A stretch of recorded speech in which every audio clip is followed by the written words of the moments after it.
नमस्कार news time को आपन को स्वागत करछि मो प्रणय आमे आसी पहुंचथिलु नियाली निर्वाचन मंडली पुईचंदारे आपन जानिथिबे नियाली पाखापाखी गाँव रे पुईचंदा देन एठी काली महावीरकर काली जेहेतु गोटे पूजा थिला बा तांकर गोटे प्रतिष्ठा यज्ञ देन थिला काली आमे आसी पहुंचथिलु किछि ज्ञानी गुणी व्यक्ति मानठु आगे बाइक मध्ये नेथिलु खुशी लागे एठिकार भाईचारा रहिछि कहीं 11 वर्ष 11 दीर्घ केते वर्ष हेलानी पूजा ही आछि महावीर आपन जानिथिबे से होचंती गोटे समस्त गोटे भक्त रूप में गोटे एमती गोटे उदाहरण सृष्टि करचंती रामंक भक्त से सब पे उदाहरण दियंती आपन जहाँ को विश्वास करंतु सब पे ता प्रति डेडिकेटेड रहंतु हमको बजरंग बली या दियंती तो अनेक लोक आसीथिले एठी खाइबार मध्ये देन व्यवस्था थिला प्रसादर ता सहित आमे किछि बाइक नेथिलु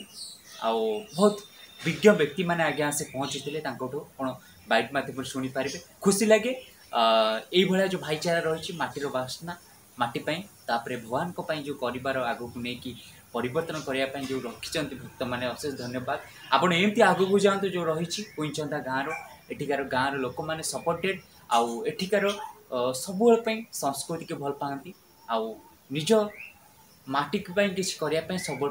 आग्रही थाए जहाँकि आम देखापी पाइलु आउ महावीर विषय आज्ञा कौन कहि से तो से राम को भक्त जमती अच्छी पवन तनय संकट हरण जो गीत अच्छी खुशी लगे शुणा चलते देखा कि नमस्कार मु श्रीमान उमेश चंद्र पाढ़ी ये गाँव बासिंदा। अच्छा ये कौ गाँव के पुईचंदा आज कौन कार्यक्रम रही कार्यक्रम आज प्रथम सर्वप्रथम सिद्ध महावीर पाद पद्म बारंबार प्रणाम जनइबी मनोज बंगमार चतुर्य वेदम जितेन्द्रिय बुद्धिमता वरिष्ठ वातात्मक नरयूथमूर्ति श्रीराम दूत शरण प्रपत्ति श्री सिद्ध महावीर ये गाँव तथा ये अंचलवासी मनोदीष्ट पूर्ण करने प्रत्येक वर्ष ये यज्ञ कराए आज ये जो यज्ञ देवता उद्देश्य जो यज्ञ कराए त्रिदिनात्मक यज्ञ हुए ये 2011 मसीह आरंभ हो आज से यज्ञ घर रत्न मुद पड़े पंचशस्य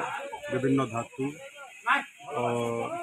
सबू काले वसंत पर्याना पृथ्वी शस्यशालिनी देशयो व्यवरहित ब्राह्मणा सन्तु निर्भया ये अंचलवासी ये अंचल सब शस्य श्यामला परिपूर्ण रहू लोक मानकर जीवनचर्या परिवर्तन आसू लोक मानकर दिनचर्या परिवर्तन आसू लोक मानकर उन्नति हो शारीरिक मानसिक और आर्थिक स्तर में विकास हो यही अवस्था समस्ते आम अंतर्जियामी नाम तार जाने से अंतर्वार यही न्याय श्री महावीर पाखे प्रत्येक वर्ष ये देवता उद्देश्य यज्ञ करती ये ग्रामवासी ये अंचल गोटे ये बड़ पर्व बोली समस्ते मानती तेणुक आज तार रत्न मुद जो पड़े से कार्यक्रम आज अन्न यज्ञ होती बर्तमान पुरोधा मैंने आसी दैवाधीना जगत सर्वमंत्राधीनाश्च देवता ते मंत्रा ब्राह्मणाधीना तस्मात् ब्राह्मण देवता ब्राह्मण मैंने आसी मंत्र वर्तमान देवता उद्देश्य याज्ञिक कार्य हम ये कार्य समापन पर रत्नमुद पड़े ये आज गोटे समस्त मन अत्यंत उत्कंठा भरी रही से महावीर पुणी थे कह से महावीर ये पुईचंदा ग्राम समस्त अधिवासी लोक कौन व्यवहार सपोर्ट केमती निश्चित भाव अनेक ये समस्ते जदिव कृषि उपर आम गाँव में अनेक लोग निर्भर करती तथापि व्यस्तबहुल जीवन रू समय काढ़ी आज अत्यंत उत्कंठार सह उद्गिर भाव ये कार्य को समापन करुँच से समस्त मनोभीष्ट पूर्ण करंतु श्री महावीर निश्चित भाव देवता दि जा समय निश्चिंत साफल्य मंडित हम यह मोर श्री महावीर निकट में प्रार्थना। मु सरोज कुमार स्वाई प्राक्तन सरपंच रानीला ग्राम पंचायत। आज कौन रही हनुमान पूजा देखु ये बजरंग बाली अवस्थान कर दीर्घ वर्ष हम ये आमर वर्ष को थे यज्ञ हुए 4-5 दिन धरी भव्य कार्यक्रम हुए हजार हजार श्रद्धालु भक्त ये अन्न यज्ञ सामिल हुंती आज ये कार्यक्रम हो जो आम यज्ञ घर थिला से यज्ञ घर आज रत्न मुद पड़ुची तेणुक ये समस्ते जो मैंने पुईचंदार अधिवासी जो मैंने समस्ते कार्य करती हनुमान जी जो कमिटी अच्छी कमिटर समस्त सदस्य आउ स्थानीय जनसाधारण मिसिक गोटे कार्यक्रम के दिन धरी चलो आज दिन अच्छा केमती रही गाँव भाईचारा लोक सपोर्ट केमती आम अंचल ये गाँव में सबुठ भल भाईचारा रही है ये गाँव लोक मैंने मुख्यतः पान फसल उपर निर्भर कर निजर गुजुराण मेटे था दीर्घ 15 वर्ष ऊर्ध हम ये जगार बजरंग बली स्थापना है प्रत्येक वर्ष यज्ञ ठारू आरंभ कर विभिन्न कार्यक्रम हो विशेषकर एठी जो आमर बजरंग बाली हनुमान सबस्थान कर गोटे कृपा रही अनेक लोकंर विश्वास तेणु समस्ते मानसिक ये कर मानसिक पूरण है ये आसी भोगराग कर समस्ते भक्त मान भी जाता लोक मान तो मानसिक पूरण कर कि भगवान स्थान टी डेवलपमेंट देन हो पारता बेटर हो पारता देखो डेवलपमेंट आमर ये जो सिस्टम अच्छी सरकार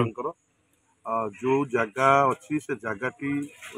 ना हवा दरकार माने मंदिर ना रे बजरंग बाली ना रे हवा दरकार से बहु प्रयास कलापर से 2 गुंठ जमी कर ठाकुर नाम से विधायक आंचलिक उन्नयन पांठि 2 थर लक्ष टंका दि जाए गोटे पंचायत रू गोटे ट्यूबवेल ये बसिया जाइए तेणु आग को आमर जी बर्तमान नवनिर्वाचित विधायक आमर छवि भाई नियाली विधायक सी जिते आमर राम मंदिर प्राण प्रतिष्ठा है अयोध्या से समय ये गोटे भव्य कार्यक्रम होता पाखापाखि 1000 रु ऊर्ध्व श्रद्धालु भक्त सामिल होते मान्यवर विधायक जो प्रार्थी थे से विधायक प्रार्थी थे निर्वाचित हो नथिले किंतु एठी आसिक से ये आम कार्यक्रम सामिल होते प्रतिश्रुति देकी जाइछंती आमर ये बजरंग बाली उन्नति निश्चित भाव माने गोटे स्टोर रूम आवश्यकता अच्छी गोटे चलवाई घर आवश्यकता अच्छी आउ गोटे मंदिर भी आवश्यकता अच्छी ये सब कथा निश्चित भाव में पूरण करेंगे मान्यवर विधायक और सांसद आम प्रयास करेंगे आमर जी युव संगठक ये अच्छा ज्योतिरंजन महांती जी पंचायत दायित्व नहीं सी प्रयास कर निश्चित भाव में आप देखिए आसंता वर्षे 2 वर्ष बेलू अनेक गुड़े विकास कार्य हो। अच्छा आपन केमिते एते टाइम दे परछन कार्यक्रम भितर देखो मु 2012 रु 17 सरपंच थी जेहेतु मोर टिके मठ मंदिर आध्यात्मिकता नाम संकीर्तन ये सब प्रति मोर टिके दुर्बलता पिला दिन रही तेणुक जुआड़े रहिले मत टे गाँव रसना टे निरा गाँ लोक सहित मिसिक कार्य करने भल लगे। Doctor Mrityunjay Das Global Astro Federation all India chairman. आज ये रही महावीर पूजा कौन कहवा चाहिए महावीर पूजा आज पूजा कौन आज प्रभुंर जो यज्ञ मंडपटी तार आज रत्नमुंड कर महावीर होती प्रत्यक्ष ना दिखाई सिद्ध महावीर 2012 मसीहा जो विश्व की विपत्ति आसो चहल चलता 12 मसीह पृथ्वी ध्वंस हाँ 2012 चलता आम ये अंचल रविचरण पाठी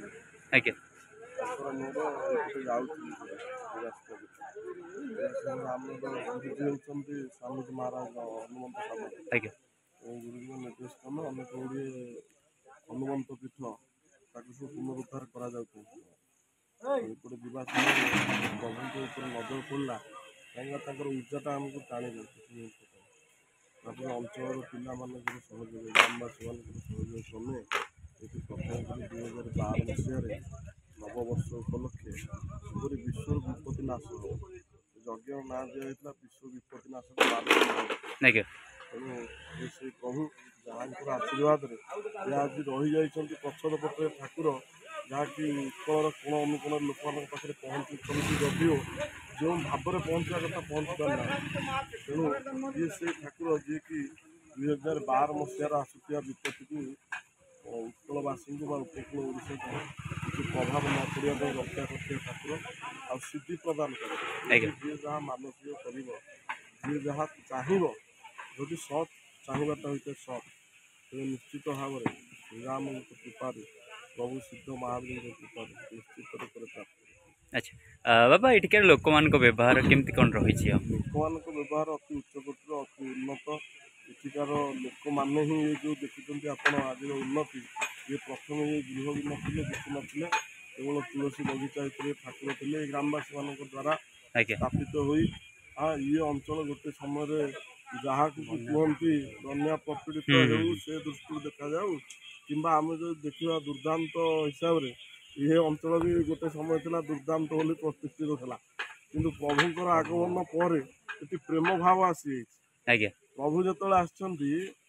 ହନୁମନ୍ତ ମହାରାଜ, ଯାହା ତୁଳସୀ ଗୋସ୍ୱାମୀଙ୍କ ଭାଷାରେ ଇଏ ହେଉଛନ୍ତି ସବୁର କାରକା, ଅଷ୍ଟସିଦ୍ଧି ନବନିଧି କେ ଦାତା, ଅସବର ଦିନ ଜାନକୀ ମା ଜାନକୀଙ୍କ କୃପାରୁ ଇଏ ଯେପରି ଚିରଞ୍ଜୀବୀ ଅଜର ଅମର, ସେମିତି ଅଞ୍ଚଳକୁ ଇଏ ମଧ୍ୟ ସେମିତି କରିଦେଇଛନ୍ତି ଅଜର ଅମର। ବନ୍ୟା ନାହିଁ, ବାତ୍ୟା ନାହିଁ, କିଛି ନାହିଁ, ଜଗୁଆଳି ଭଳିଆ ପ୍ରଭୁ ଜଗିକି ବସିଛନ୍ତି। ଆପଣ କେତେ ଲୋକମାନଙ୍କୁ କ'ଣ କହିବେ, ଆଜିର ମେସେଜ ଦେବା ପାଇଁ କ'ଣ ଚାହିଁବେ? ନିଶ୍ଚିତ ଭାବରେ ମେସେଜ କ'ଣ ୟୁଥ୍ ମାନଙ୍କୁ ଦେବି। ୟୁଥ୍ ହନୁମାନ ହେଲେ ୟୁଥ୍ ମାନଙ୍କର ପ୍ରତୀକ। ଯେତେବେଳେ ଆପଣଙ୍କର ରାମଚରିତ ମାନସର କିଷ୍କିନ୍ଧା କାଣ୍ଡର ଶେଷ ପର୍ଯ୍ୟାୟ ଗୋଟେ ଛୋଟ କଥା କହିବି, ସେଇଥିରେ ୟୁଥ୍ ମାନଙ୍କୁ ମେସେଜଟା ପହଞ୍ଚିଯିବ ଯେ ଜଟାୟୁ ଆପଣଙ୍କୁ ଯିବା ପରେ ତାଙ୍କ ଭାଇ ସମ୍ପାତ ସେ କ'ଣ କରିଛନ୍ତି ନା କହିଛନ୍ତି ଯେ ସ୍ୱର୍ଣ୍ଣ ଲଙ୍କା 100 ଯୋଜନ ଦୂରରେ ଅବସ୍ଥିତ। ଆଚ୍ଛା, ଜାମ୍ବବାନ ଆଉ ଯେତେ ସବୁ ବାନର ମାନେ ଅଛନ୍ତି, ଅଙ୍ଗଦ ଆଦି ହନୁମାନଜୀ ବି ଅଛନ୍ତି,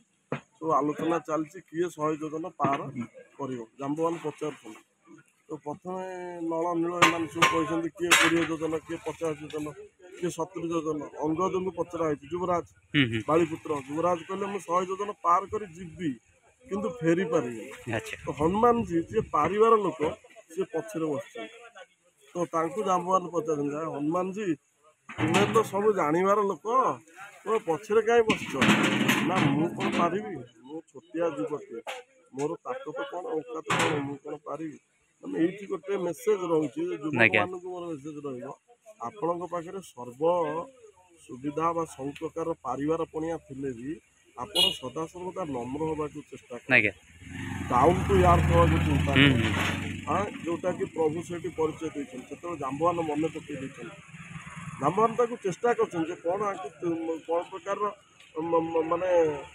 ପାମ୍ପରିଂ କଲେ ଇଏ କାଳେ ଆକ୍ଟିଭ ହେବେ କି କ'ଣ, କିନ୍ତୁ ହେଇନି। ଶେଷରେ ସେଇଠୁ ଦେଖିଲେ, କହିଲେ ରାମ କାଜ ଲାଗି ତବ ଅବତାର, ସୁନତ ଭୟ ପର୍ବତାକାର। ଯେମିତି ଶୁଣିଛନ୍ତି ରାମ କାର୍ଯ୍ୟ ଅବତାର ପର୍ବତାକାର, ସେ ଆଗ କହିଛନ୍ତି ପବନ ସମାନ ପବନ ସମାନ, ପବନ ତନୟ ବଲ ପବନ ସମାନ, ବୁଦ୍ଧି ବିବେକ ବିଜ୍ଞାନ ଜ୍ଞାନ। ପ୍ରଥମେ ତାଙ୍କୁ କହିଛନ୍ତି ଯେ ତମେ ପବନ ତନୟ, ତମର ବୁଦ୍ଧି ବିବେକ ଜ୍ଞାନ ଏତେ କଥା କହିଛନ୍ତି, କିନ୍ତୁ ଉଠିବାର ନାହିଁ, ଜନ୍ତୁ ବସିଛି। ଯେତେବେଳେ କୁହାଯାଇଛି ରାମ କାଜ ଲାଗି ତବ ଅବତାର, ସୁନତ ଭୟ ପର୍ବତ ଆକାର, ଯେମିତି ଏଇଟିଏ କଥା ଶୁଣିଛନ୍ତି ପର୍ବତ ଆକାର। ତେଣୁ ରାମ କାର୍ଯ୍ୟ କ'ଣ, ପ୍ରଭୁ କାର୍ଯ୍ୟ। ତେଣୁ ୟୁଥ୍ ମାନଙ୍କୁ ନିର୍ଦ୍ଦେଶ ରହିବ, ଯେଉଁମାନେ ସେମାନଙ୍କର ବୟୋଜ୍ୟେଷ୍ଠ, ଯେଉଁମାନେ ପଥ ପ୍ରଦର୍ଶକ, ଯେଉଁମାନେ ଗୁରୁ, ସେମାନଙ୍କର ଦିଗ୍ଦର୍ଶନକୁ ମାନିବା ଉଚିତ। ଯାହାକି ଆପଣ ବର୍ତ୍ତମାନ ଦେଖିଥିବେ ଅନେକ ଘଟଣା ଘଟୁଛି, ଯୁବକ ସୁଲଭ ସେମାନେ ନିଜର ବୁଦ୍ଧିକୁ ପ୍ରୟୋଗ କରୁଛନ୍ତି, ବିଜ୍ଞାନକୁ ପ୍ରୟୋଗ କରୁଛନ୍ତି, ବିବେକକୁ ପ୍ରୟୋଗ କରିବା ଆବଶ୍ୟକ, ଖାଲି ବୁଦ୍ଧିକୁ ପ୍ରୟୋଗ କଲେ କାହିଁକି ନା ମହାଜନ ଜନ ଗତସ୍ୟ ପନ୍ଥା। ଯେଉଁ ମାର୍ଗରେ ଆମେ ବର୍ତ୍ତମାନ କୌଣସି କାର୍ଯ୍ୟ କରୁଛୁ କେମିତି କରିପାରୁଛୁ, କୌଣସି ପୁସ୍ତକ ପଢ଼ୁଛେ, ସେ ପୁସ୍ତକକୁ ଲେଖୁଛନ୍ତି କି ଅଭିଜ୍ଞ ବା ଜ୍ଞାନୀ ବ୍ୟକ୍ତିତ୍ୱ। ତେଣୁ ସେମାନଙ୍କ ପଥ ପ୍ରଦର୍ଶନ କରିବା ମୋର ଏତିକି ରହିବ ମେସେଜ।